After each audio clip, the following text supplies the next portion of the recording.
difficilement. Et je voudrais juste qu'on rappelle, Dan, un épisode très récent, la fameuse affaire du parfumeur Guerlain. Oui, tout à fait. Et ses étapes. Du parfumeur Guerlain. Guerlain. Donc on était le 15 octobre sur le plateau du 13h de France 2. Voilà, on voit des images. Donc simplement, Guerlain fait en passant une remarque rapide sur, je cite, les nègres qui n'auraient pas toujours beaucoup travaillé, selon lui. Et donc, en face de lui, Élise Lucet n'a aucune réaction. Voilà, aucune réaction immédiate. Bon, le jour même, quand même, Guerlain fait un petit communiqué pour s'excuser.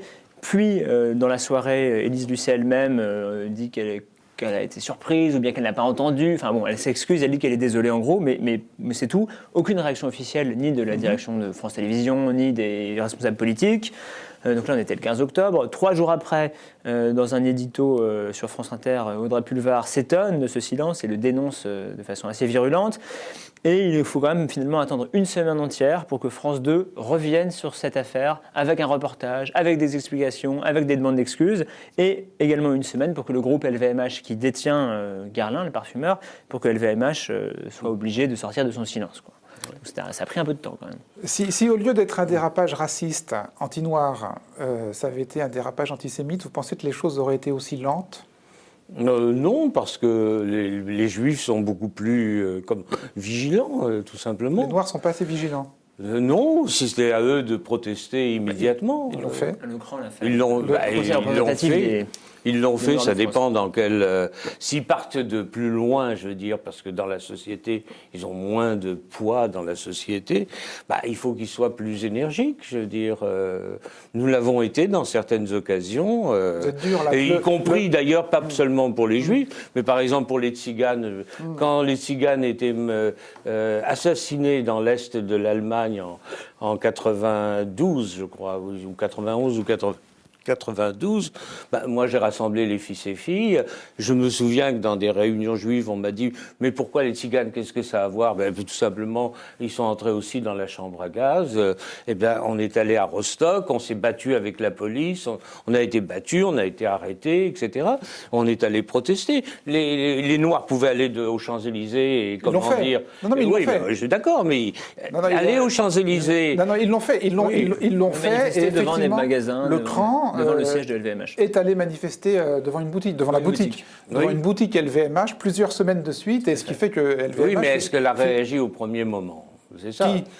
LVMH ? Non, le cran. Il a réagi. Je ne sais pas quand ils sont allés. Vraiment très peut-être pas immédiatement. Peut-être pas immédiatement. Il faut réagir immédiatement. D'ailleurs, ça a produit ses effets parce que j'ai vu je ne sais combien de pages de publicité de Guerlain, de même que dans l'affaire de L'Oréal, j'ai vu énormément de pages de publicité de L'Oréal. Donc c'est votre leçon au cran. Soyez plus vigilants, réagissez plus vite. Oui, c'est un expert qui vous parle. Oui.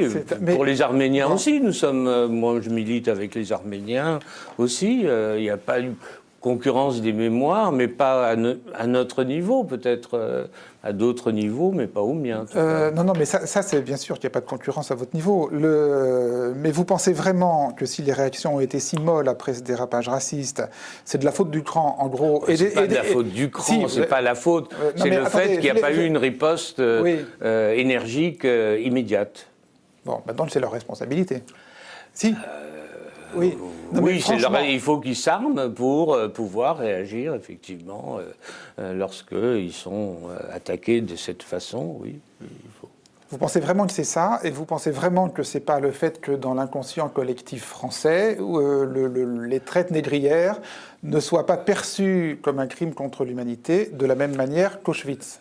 Parce que c'est beaucoup plus éloigné dans le temps, c'est tout simplement pour ça. Nous sommes encore... nous sommes vivants. Non, mais Serge Klarsfeld, c'est pas une raison. Mais ça explique peut-être... Tout au long du 18e, du 19e et du 20e siècle, on ne peut pas dire que les traites négrières aient été reconnues comme un crime contre l'humanité. C'est pas ça, mais ceux qui en ont souffert ne sont plus là directement. Nous sommes déjà plusieurs générations après. Et c'est comme ça dans le temps. Céline, dans 200 ans ou 150 ans,